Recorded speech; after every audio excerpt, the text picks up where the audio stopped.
Niamey abrite depuis ce matin la 19e réunion du groupe régional africain de l'Union internationale des magistrats. Les participants ont 72 heures pour débattre du rôle du juge dans la lutte contre la corruption et l'impunité.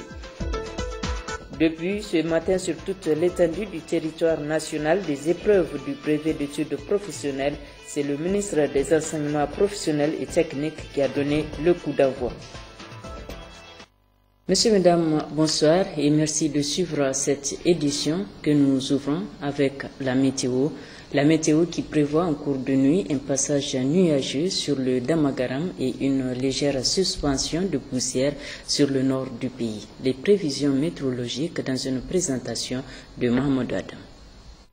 Chers téléspectateurs, bonsoir et ravi de vous retrouver pour cette page météo.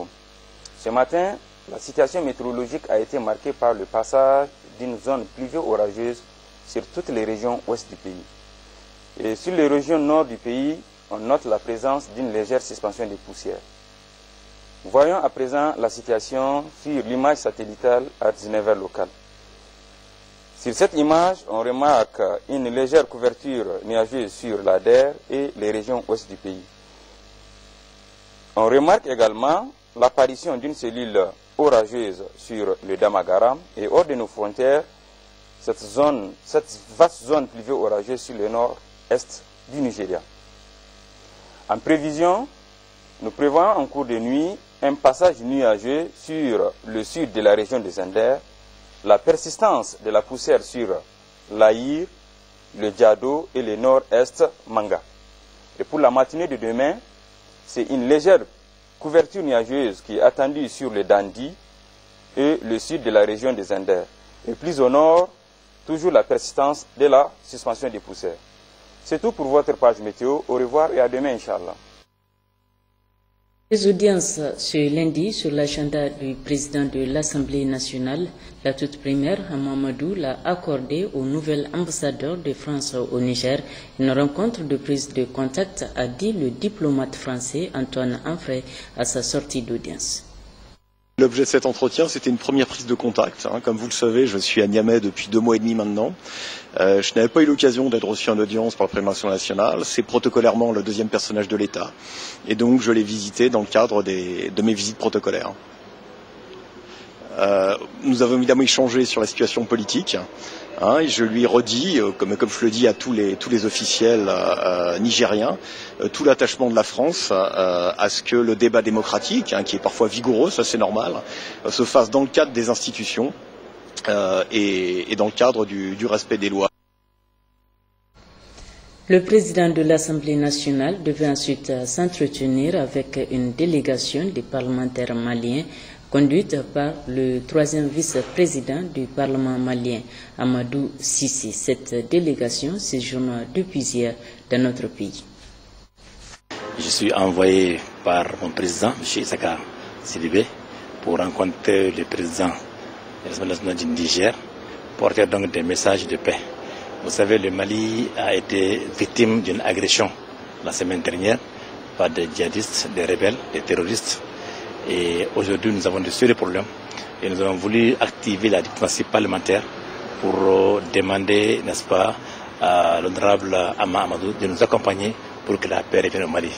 Nous avons souhaité également le dire qu'on a tout intérêt à ce que le Mali reste un et indivisible et laïque. Parce que vous savez, quand on balkanise l'Afrique, on aura de sérieux problèmes, non seulement chez nous au Mali, au Niger, au Sénégal et ailleurs. Il faudrait que donc nous accompagne pour que l'on puisse avoir la sérénité dans notre pays. Et nous l'avons dit également que nous remercions le Niger pour tout ce qu'il est en train de faire pour le Mali. Aujourd'hui, nous avons des centaines de milliers de Maliens au Niger. Nous avons ici des réfugiés en grand nombre. Et nous avons l'armée nigérienne qui se bat auprès des forces armées maliennes, de l'administration au Mali, à Kidal, dans tout le nord. Et vraiment, nous sommes extrêmement reconnaissants. Le président du Niger, et avec son franc-parler, a toujours dit qu'il faudrait qu'au niveau au nord, on désarme les MLA, qu'on les cantonne pour qu'il y ait la paix.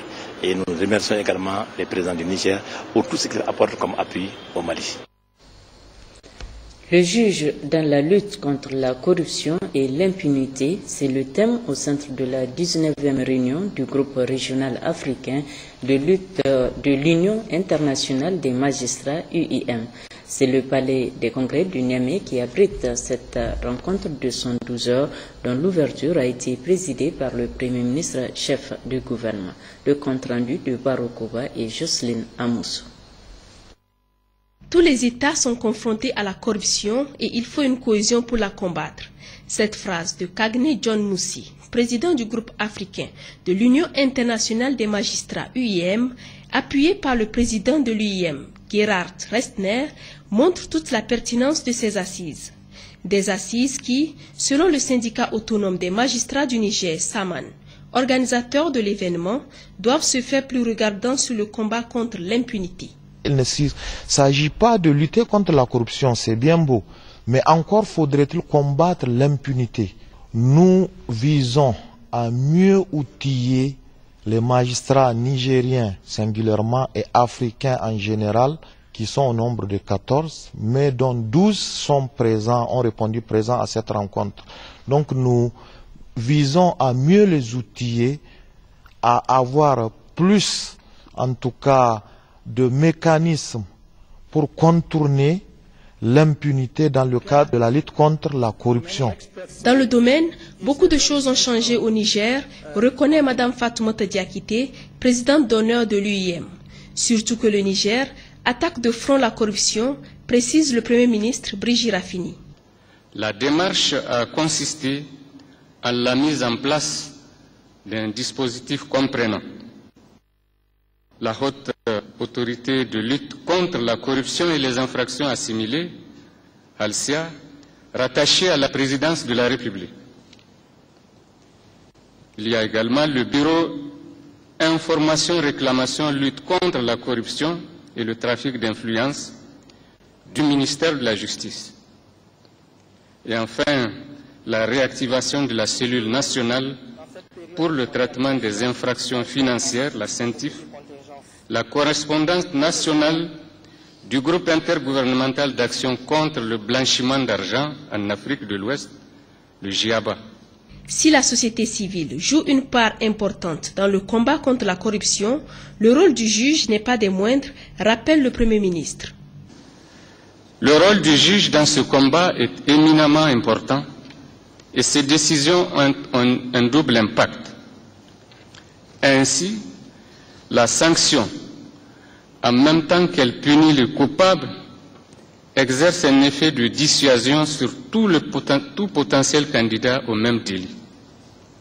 D'où la nécessité impérieuse de faire du secteur de la justice un axe majeur de cette croisade contre la corruption.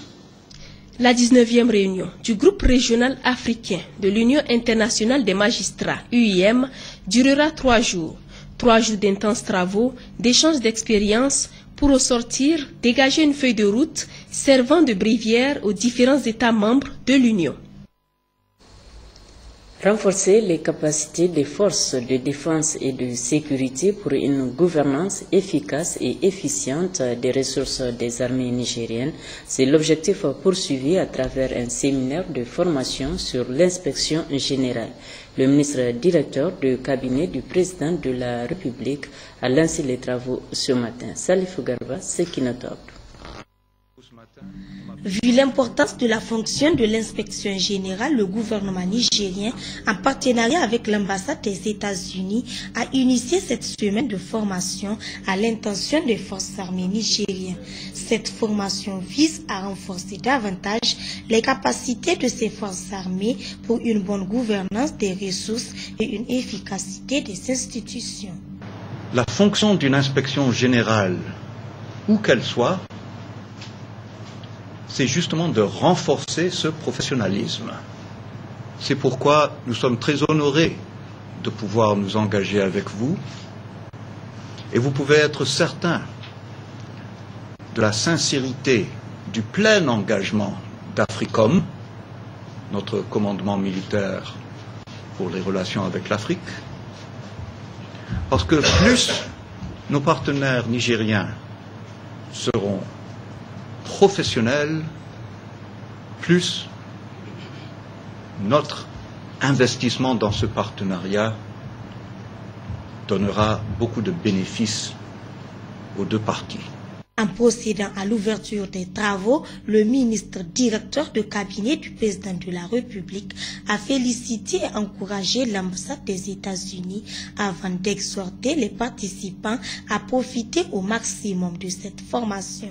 C'est dire, monsieur le chargé d'affaires, combien votre contribution à cette formation va aider à améliorer l'efficacité de nos institutions pour le cas présent de l'armée, mais aussi donc de la sécurité du pays.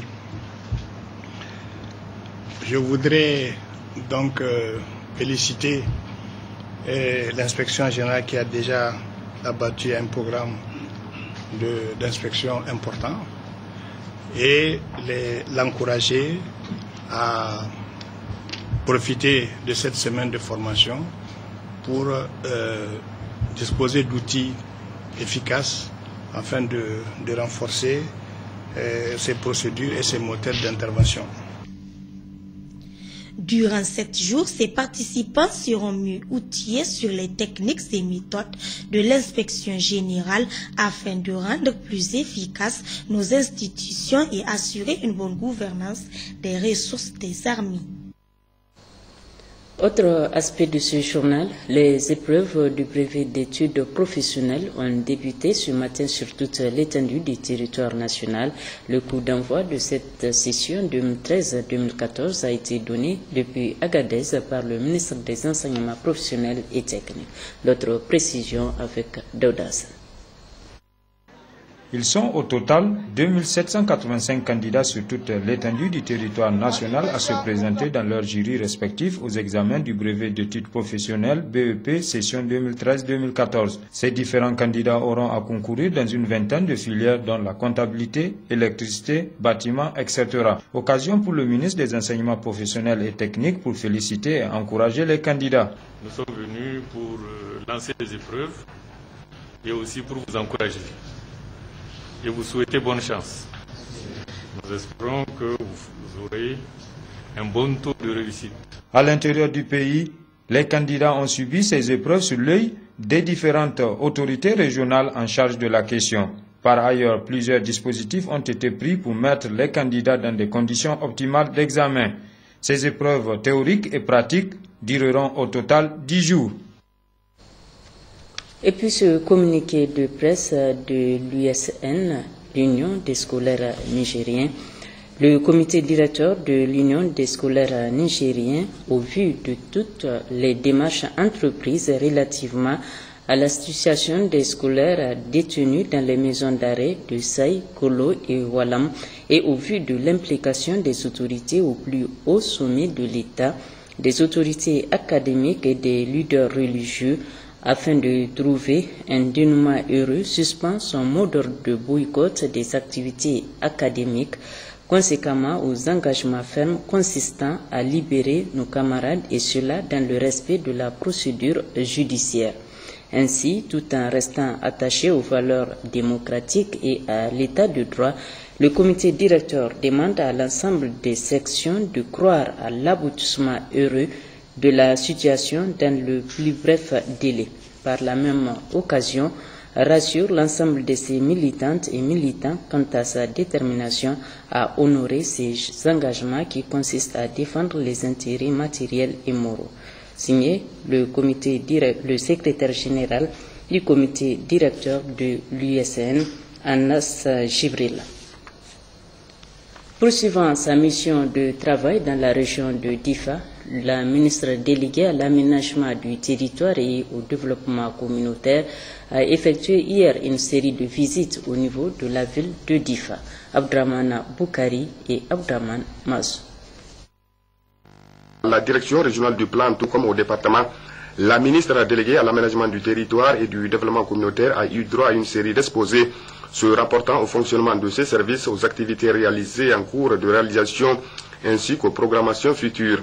Madame Ibrahim Binta Fodi, qui a à cette occasion noté avec satisfaction le travail remarquable accompli par ses services, malgré les maigres moyens dont il dispose, a également exprimé toutes ses félicitations ainsi que tous ses encouragements aux agents avant de les exhorter à poursuivre avec le même élan. Et comme partout ailleurs, elle n'a pas manqué de rappeler aux responsables respectifs de ces services le sens qui doit désormais les guider dans l'exécution de leurs travaux, notamment la mise en place d'un cadre de concertation, le respect des dispositions contenues dans le protocole d'accord type et de la signature par les autorités du protocole de mise en exécution des projets par les ONG.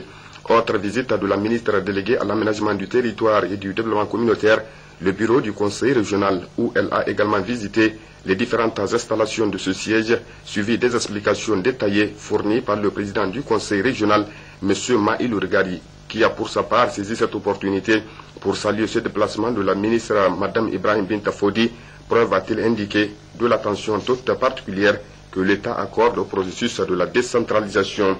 Signalons qu'en marge de toutes ces visites, la ministre déléguée à l'aménagement du territoire et du développement communautaire, qui était en compagnie du gouverneur de la région de Difa, M. Yakubu Soumane Gao, des autorités administratives, communales et coutumières et des cadres centraux et régionaux relevant de son département ministériel, a rendu une visite de courtoisie au chef de canton de la Komadougou, l'honorable Kasdelma Mohamed Abakari, à qui elle a exprimé d'abord les salutations du président de la République à son Excellence Issouf Mahamadou avant d'expliquer le motif de son déplacement dans la région de Difa.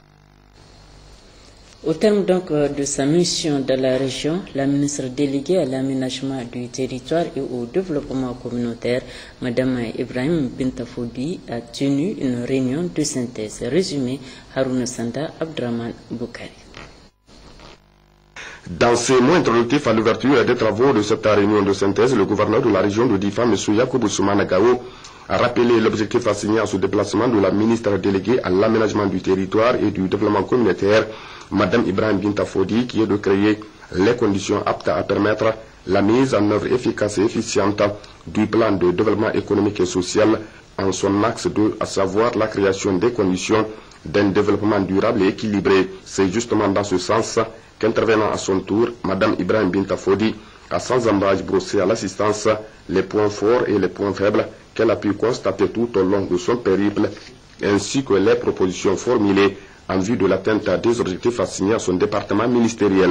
Mes visites au niveau des initiatives communautaires de base ont permis de constater que l'ensemble des réalisations sont en cohérence avec les orientations de l'État, notamment avec le programme de renaissance du président de la République, chef de l'État, son Excellence Issoufou Mahamadou.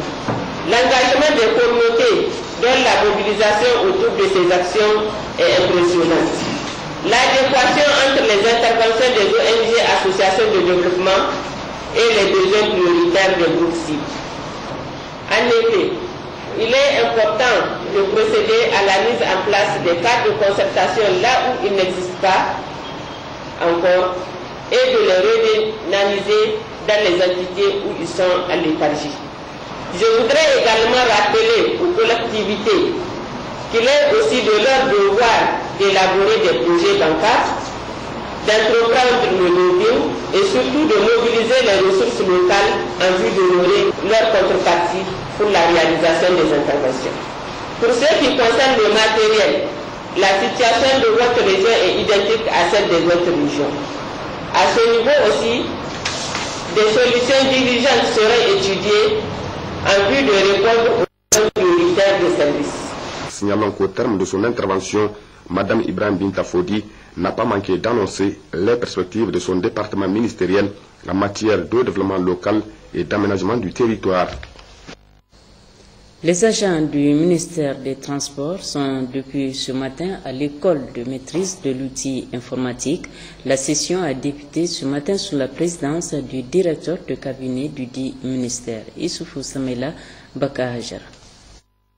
La présente session de formation intervient seulement 10 jours après celle organisée à Kolo sur les droits et devoirs des fonctionnaires de l'administration publique. Cette rencontre de 5 jours, entièrement financée sur le budget national et relative à la maîtrise de l'outil informatique niveau 1. Une action qui rentre dans la droite ligne de l'engagement pris par les autorités de la 7e République pour moderniser l'administration nigérienne. En effet, notre choix est motivé par le souci de donner les meilleures chances de réussite professionnelle aux agents du ministère des Transports pour une meilleure qualité dans les services des transports. Aussi faut-il le rappeler que cette formation s'inscrit dans la droite ligne du programme de la Renaissance du Niger, initié par son Excellence El Hadji Issou Mahamadou, président de la République, chef de l'État, et affirmé dans la déclaration de politique générale de son Excellence Monsieur le Premier ministre, chef du gouvernement, son Excellence Brigitte Raffini, qui ne ménage aucun effort pour l'amélioration des conditions de travail des agents des services de notre pays.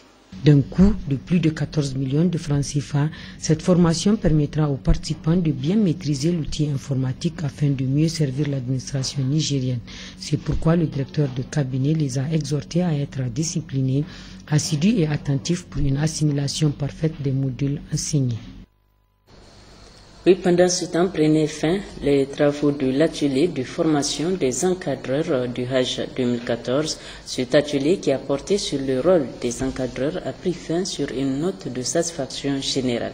Mohamedou Adamou, Moudachirou Ouma et Jamila. Durant 3 jours, les encadreurs des agences de pèlerinage ont suivi une formation sur des questions liées au rôle et au comportement de l'encadreur, aux notions de premiers soins en secourisme et à l'hygiène sanitaire. Une formation organisée par le Haut Commissariat à l'organisation du Hajj et de la Umrah, COHO, pour permettre aux bénéficiaires de bien remplir leur mission d'encadrement. L'encadrement des pèlerins est une fonction islamique par essence. L'encadreur est d'abord au service de son Seigneur et Créateur. Il aide son frère musulman et sa sœur musulmane à mieux accomplir une bonne œuvre. Il a le mérite de cette œuvre s'il le fait correctement. Et ici, il s'agit du Hajj qui, s'il est bien récompensé, n'a d'autre récompense que le paradis. Donc, bonne nouvelle aux encadreurs. Les participants se disent satisfaits de la formation reçue. À l'époque, les gens ils débarquent de la bourse, ils viennent, on les met dans les avions, ils s'en vont et on a des sérieux problèmes. Il se peut malheureusement peut-être pour certains qui n'ont pas maîtrisé les principes qui sous-tendent la validité du Hajj, mais le COHO a ce souci vraiment désormais de faire en sorte que les pèlerins accomplissent un Hajj qu'Allah subhanahu wa ta'ala agrée, c'est-à-dire un Hajj Mabrour. C'est une très belle initiative du Haut Commissariat à l'organisation du Hajj et de la Umrah et nous ne pouvons que nous en féliciter. Nous les exhortons à continuer davantage et à recycler aussi les encadreurs des anciennes agences. Par le concours du COHO, les agences de pèlerinage et de la Umrah disposent à présent de ressources humaines compétentes, ce qui contribuera sans doute au bon déroulement du Hajj 2014. Un autre atelier qui a ouvert ses travaux ce matin à Niamey, c'est l'atelier bilan de la phase pilote de l'initiative adolescente. Cette initiative vise à améliorer la santé de la reproduction chez les adolescentes. Ouma Jamila Moudachirou, Mahamadou Adam. De septembre 2013 à avril 2014, l'UNFPA a mis en œuvre la phase pilote de l'initiative adolescente. Une initiative à double objectif, à savoir la réduction des taux de mariage forcé des enfants et des grossesses précoces chez les adolescentes. Cette réunion vise à faire le bilan de cette phase pilote pour tirer des leçons et améliorer la prochaine intervention. Ce qui est important pour nous dans cet atelier, c'est vraiment voir ce que nous avons pu réaliser, parce que la phase pilote concernait 1500 adolescentes, mais on va aller à 8000 maintenant, cette année, et en 5 ans, on va arriver à 255 000. Donc il est important de voir qu'est-ce que nous avons bien fait pour que nous allions de l'avant nous pouvons continuer à le faire. Qu'est-ce qui peut être amélioré pour qu'on puisse l'améliorer maintenant? Donc nous allons vraiment disséquer ou bien déconstruire tout ce qui a été fait pour vraiment arriver à faire mieux pour qu'on puisse aller à l'échelle. La phase pilote de l'initiative adolescente a été mise en œuvre dans les régions de Maradi, Zender, Tillabéri et Niamey. Elle a permis aux jeunes filles de 10 à 19 ans ciblées d'être outillées sur des thèmes relatifs, entre autres, aux compétences de vie courante, aux capacités financières, à l'hygiène et à la santé de la reproduction. L'actualité à Zender, plus précisément dans le département de Tanout, avec cette visite qu'a effectué le secrétaire général du gouvernement dans le village de Nwala, notamment sur le chantier de réhabilitation du seuil d'épandage de la localité. Travaux exécutés par le projet de mobilisation des eaux pour le renforcement de la sécurité alimentaire. Le compte rendu de Aliabou et Garbamouman Kabiru. Réalisé il y a plusieurs années de cela par l'ex-projet d'appui au développement local PADEL, le seuil d'épandage de Nwala dans la commune urbaine de Tanout, ouvrage à vocation agricole, a cessé de fonctionner. Les principaux constats par rapport à cet état de fait résultent de la dégradation de la digue qui a cédé, la dégradation localisée du péré maçonné, celle du contre-seuil et l'absence d'enrochement sec à la sortie du bassin. Aussi, le PEMERSA, fidèle à sa mission et pour ainsi créer une retenue d'eau favorisant l'épandage des crues et permettant également la pratique des cultures irriguées et des décrues, rendre aussi l'eau disponible pour l'abreuvement des animaux pendant certaines périodes de l'année, s'est engagé à remettre sur les rails cet ouvrage extrêmement important. Confié à l'entreprise Barca pour un délai de 6 mois, d'un coût global de près de 54 millions de francs CFA, les travaux qui se font dans le respect des règles de l'art se poursuivent normalement et sont déjà à plus de 90% d'exécution. Le directeur régional du génie rural de Zender, qui intervenait sur le site, a tenu à expliquer au gouverneur de la région de Zender, venu constater de visu l'avancement des travaux, que pour ce seuil, il s'agit d'enlever toutes ces parties endommagées et de les reprendre tout en apportant des améliorations spécifiques à chaque cas, entre autres. Des efforts du PEMERSA que Kalla Moutari a tenu à saluer avant de faire des remarques dans l'exécution des travaux qui ne doivent souffrir d'aucun manquement.